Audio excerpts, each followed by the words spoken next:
सकाळीच डोळे चोळी चोळी झोपेत ना उठलंय आणि मम्मी काही बाहेर जाऊची होती म्हणून ती बोलली जेवण कर. मग भेंडीची भाजी बनवायची होती ती बनवलंय. त्यानंतर आंघोळ केलं, तयारी वगैरे केल्या आणि आपली गाडी काढलंय आणि तसंच निघालंय देवळाक जाऊ.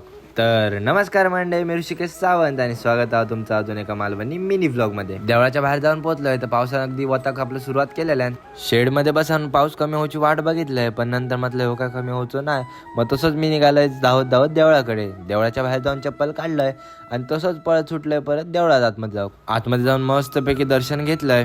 त्यानंतर गुरव काकांनी तीर्थप्रसाद दिल्याने मग ते प्रसादी घेतलाय आणि थैना तसं जेवण पोचलंय आपल्या कनेडी अक्षयच्या सलून मध्ये. पाऊस पण खूप होतो म्हणून थैत बसनवाज अक्षय सोबत गजाली विजन मारलाय. पाऊस कमी जसं झालं तसं जेवण पोचलंय दिगावळ्याक आपल्या आजीकडे. तर आज गोंधळ होतो, तर मग आतमध्ये जाऊन पहिलं देवीच्या पाया पडलाय आणि देवळाच्याच बाजूक मावशीचं घर होता, मग थै गेलंय. मग आजी पण हय होती. घरात गेल्या गेल्या मावशीन पहिले मग आधी भाजलेले काजू आणून दिल्यान आणि ते खालय. आणि टाइमपास पण काय नव्हतो आणि थै नेटवर्क पण नव्हता म्हणून मीच आपले केसांचे वेणी घालूक घेतलंय. संध्याकाळी कंटाळ होतो तो म्हणून मी कनेडीत गेलोय तर थंय माका गुरु भेटलो. या भयानक पावसात गरम गरम वडापाव खाऊन मंचेकरांच्या दुकानात गेलो. पाऊस कमी झाला तसं मी आणि माझी भाऊकी परत दिगाळ्यात गेलो, गाडी बाहेरच्या बाहेर लावलं आणि तसेच गेलो मावशीकडे.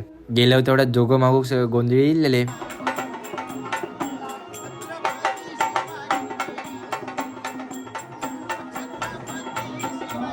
मग त्यांच्यासोबत तसेच आम्ही देवळात गेलो. त्यानंतर गोंधळाची तयारी केल्यानी आणि या भावशीन पण मसाला आणि दिवट्यांवर तेल घालून घेतल्या. मग सगळी तयारी जशी झाली तशीच पूजा केल्यानी आणि सगळे वाडीतले जमले. तसेच नंतर एकदम गाराणं घालून घेतल्यानी. त्यानंतर या काकांनी सगळ्यांका दिवटे वाटल्यानी या भावशीन पण मसाला पेटवून घेतल्या. मग सगळ्यांनी दिवटे पण पेटवल्यानी आणि उदो उदो म्हणत या गोंधळाच्या भोवती फेरे मारूक घेतल्यानी.